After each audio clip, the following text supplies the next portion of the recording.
Hi hello welcome back. അപ്പോൾ ഞാൻ ഇന്ന് വന്നിട്ടുള്ളത് നോമ്പ് കഞ്ഞി റെസിപ്പി ആയിട്ടാണ്. അപ്പോൾ എല്ലാവരും വീഡിയോ സ്കിപ്പ് ചെയ്യാതെ മുഴുവനായി കാണാൻ ശ്രമിക്കണം. അതുപോലെ തന്നെ കണ്ടുകൊണ്ടിരിക്കുക നിങ്ങൾക്ക് എൻ്റെ വീഡിയോ ഇഷ്ടമായാൽ ലൈക്ക് ചെയ്യാനും സബ്സ്ക്രൈബ് ചെയ്യാനും കമൻറ്റ് ചെയ്യാനും ആരും മറക്കരുത്. അപ്പോൾ നേരെ വീഡിയോയിലോട്ടേക്ക് പോകാം. ഇതുണ്ടാക്കാൻ വേണ്ടിയിട്ട് ഞാനൊരു പാത്രം സ്റ്റൗവിൽ വെച്ചിട്ടുണ്ട്. അതിലേക്ക് കുറച്ച് പയർ ചൂടാക്കാൻ ഇടുന്നുണ്ട്. ഒരു കാക്കപ്പ് പയറാണ് എടുത്തിട്ടുള്ളത്. ഈ പയർ ചൂടാക്കുന്ന വെച്ചാൽ അതിൻ്റെ പച്ചമണം ഒന്ന് പോയി കിട്ടാൻ വേണ്ടിയിട്ടാണ്. ഇതിപ്പം കറി വെക്കുമ്പോൾ ആയാലും നമ്മൾ ഇതുപോലെ ഒന്ന് പയർ ചൂടാക്കി എടുക്കലുണ്ട്. മദ്രസയിൽ നിന്നെല്ലാം ഈ കഞ്ഞി കിട്ടലുണ്ട്. അപ്പോൾ ഞാൻ പറയൽ മുമ്പേ പള്ളിക്കഞ്ഞി എന്നാണ് പറയൽ. പള്ളിയിൽ നിന്ന് കിട്ടുന്നതായതുകൊണ്ട് ഇപ്പോഴും അങ്ങനെ തന്നെയാണ് പറയൽ. ഇത് ഒരു ഗ്ലാസ് കുടിച്ചാൽ തന്നെ നോമ്പിൻ്റെ ക്ഷീണമെല്ലാം മാറിക്കിട്ടും. പിന്നെ ഞാൻ ഇതിൻ്റെ പച്ചരി എടുത്തിട്ടുണ്ട്. ഒരു കപ്പ് പച്ചരി എടുത്തിട്ടുണ്ട്. നിങ്ങൾക്ക് കുറഞ്ഞ അളവിൽ മതിയെങ്കിൽ ഒരു കപ്പ് വേണ്ട, ഒരു അരക്കപ്പ് എടുത്താൽ മതി. ഞാൻ ഒരു കപ്പ് എടുത്തിട്ടുണ്ട്. പച്ചരിയും നന്നായിട്ടൊന്ന് കഴുകിയെടുക്കണം. എന്നിട്ട് നമ്മൾ ഒരു കുക്കർ എടുത്തിട്ട് അതിലേക്ക് നേരത്തെ കഴുകി വെച്ച പയറും അതുപോലെ തന്നെ പച്ചരിയും അതിൽ കുറച്ച് വെള്ളം ഒഴിച്ചിട്ട് ഒന്ന് വേവിച്ചെടുക്കണം. ഞാനിപ്പം പയറിൻ്റെയും അരിൻ്റെയും മുകളിലായിട്ട് വെള്ളം ഒഴിച്ച് കൊടുക്കുന്നില്ല. ഒരുപാട് വെള്ളം ഒഴിച്ചെടുത്താൽ കുക്കറിൻ്റെ മേലെ കൂടി വെള്ളം മറിയും. അതുകൊണ്ട് ഞാൻ അതിന് കണക്കായിട്ട് ഇപ്പോൾ വെള്ളം ഒഴിച്ച് കൊടുക്കുന്നില്ല.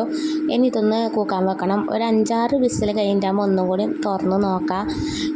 ചിലപ്പം വെള്ളം ഇല്ലെങ്കിൽ പിന്നെ നമുക്ക് നോക്കിയിട്ടാകുമ്പം ഒന്ന് വെള്ളം ഒഴിച്ച് കൊടുക്കുകയോ വെന്തോ എല്ലാം നോക്കാം. എല്ലാവരും കുക്കർ ഒരുപോലെ ആയിരിക്കും. ചിലപ്പം ചിലവർക്ക് വെന്ത് കിട്ടും, ചിലവർക്ക് കുറച്ച് ടൈം എടുക്കും. 1 ടീസ്പൂൺ ഉപ്പും കൂടി ചേർത്ത് കൊടുത്തിട്ടുണ്ട് അരിയിലേക്കും പയറിലേക്കും.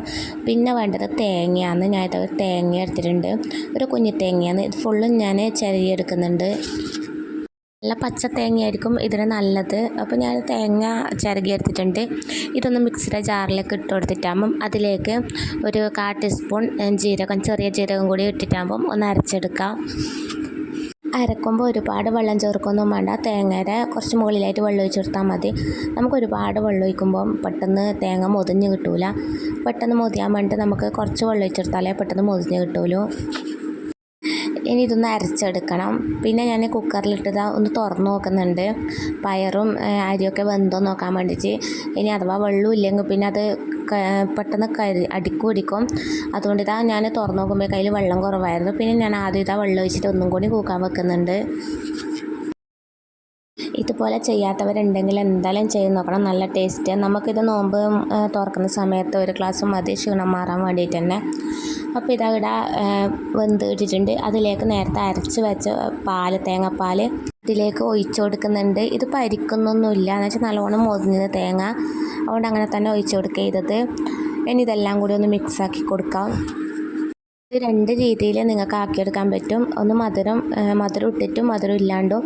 അപ്പോൾ എനിക്ക് ലൈറ്റായിട്ടൊരു മധുരം വേണം. അപ്പോൾ ഞാൻ ഇതാ 3 ആണി ബെല്ലം ഇട്ട് കൊടുക്കുന്നുണ്ട്. ഇനി അഥവാ നിങ്ങൾക്ക് മധുരത്തിൽ വേണ്ടെങ്കിൽ ആവശ്യമായ ഉപ്പ് ചേർത്ത് കൊടുത്താൽ മതി. ഇത് മധുരം ഇല്ലാണ്ട് കഴിക്കുന്നതായിരിക്കും കുറച്ചും കൂടി നല്ലത് നോമ്പ് കാലത്ത്.